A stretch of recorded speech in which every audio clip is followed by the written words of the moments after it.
பச்சை புடவைக்காரியாய் உன் தாய் மீனாட்சி நான் இன்று வந்திருக்கிறேன். உன்னுடைய இல்லத்தில் பொருளாதாரம் சீராக வேண்டும் என நீ பல முயற்சிகளை எடுத்துக்கொண்டு இருக்கிறாய். நேர்மறையாக உன் முயற்சிகளை கைவிடாமல் முயன்று கொண்டே இரு. வரும் வாரத்தில் உன் பொருளாதாரம் மேம்பட உனக்கு வாய்ப்புகள் வரும்.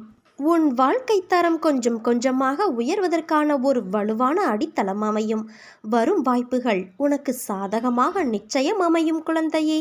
உன் வாழ்க்கையில் நான் இருக்கிறேன் என்று நீ மறந்துவிட்டாயா? உன்னை எப்படி நான் வீழச் செய்வேன்? இப்படி நீ நினைக்கும்போது எப்படி உன்னால் என்னை உணர முடியும்? உன் இதயத்தில் நான் வாழ்கிறேன் என்று. கஷ்டம் யாருக்குத்தான் இல்லை? உனக்கு, உன்னை சுற்றியுள்ளவர்களுக்கு, ஏன் உன் அன்னையான எனக்கும் உண்டு. கஷ்டத்தை மட்டுமே யோசித்து கொண்டு இருந்தால் உனக்கு எப்படி முன்னேறத் தோன்றும்? உன்னோடு உன் அன்னையான நான் இருக்கிறேன். உன்னை என்றும் நான் திசை மாறவிட மாட்டேன் குழந்தையே. நீ என் உயிராய் இருக்கிறாய். எப்போதும் என் பிள்ளையாய் இருப்பாய். உன் வாழ்க்கையில் முன்னேற நிச்சயம் உன் அன்னை நான் வழி காட்டுவேன். அதில் நிச்சயமாக நீ பயணிக்கப் போகிறாய். வெற்றியும் அடையப் போகிறாய். உனக்கு ஒரு கதை சொல்கிறேன் கேள். புல் மூங்கில் கதை உனக்கு தெரியுமா? நான் சொல்கிறேன். புல்லை நீ மண்ணில் நட்டு வைத்ததும் வளர்ந்துவிடும். ஆனால் அது சிறிதாய்தான் இருக்கும். அதற்கு மேல் அது வளரும் தன்மையுடையது அல்ல. இதுவே மூங்கிலை நீ எடுத்துக்கொண்டால் அது வைத்து 5-6 வருடம் வளராமல் அப்படியே இருக்கும் பார்ப்பதற்கு. ஆனால் அது வேரை பக்குவப்படுத்தி பலமாக மண்ணில் பிடிப்பான வேரை கொண்டு இருக்கும்.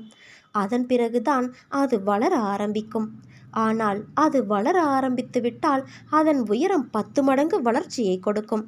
அதன் வளர்ச்சியை எப்படியாயினும் தடுத்து நிறுத்த முடியாது. அது மூங்கிலின் வெற்றி. புல் வேகமாக வளர்ந்தாலும் அதனுடைய வளர்ச்சி சிறியதுதான். ஆனால் மெதுவாக வளர்ந்தாலும் மூங்கிலின் வளர்ச்சி பெரியது.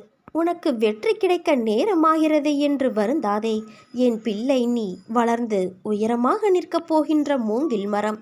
அதனால் பயப்படாதே குழந்தையே. நிச்சயம் நீ வெற்றி அடைவாய். உன்னுள் எழும் கோணலான சிந்தனைகளை நான் மாற்றுவேன். அது உன் மனதை ரணப்படுத்தி கொண்டு இருப்பதை எப்படி என்னால் உணராமல் இருக்க முடியும்? நிச்சயம் நீ நிம்மதியடைவாய். நீ ஜெயமாக, நன்றாக, மன நிம்மதியோடு, சந்தோஷமாக, உன்னை சேர்ந்தவர்களோடு வசந்தமாய் வாழ்வாய் குழந்தையே. உன் பலத்தை நீயே நம்பவில்லை என்றால் வேறு யார் நம்புவது? நம்பிக்கையோடும் மன தைரியத்தோடும் நிதானமாக யோசித்து செயல்படு. உன் காரியம் நிச்சயம் கைகூடும்.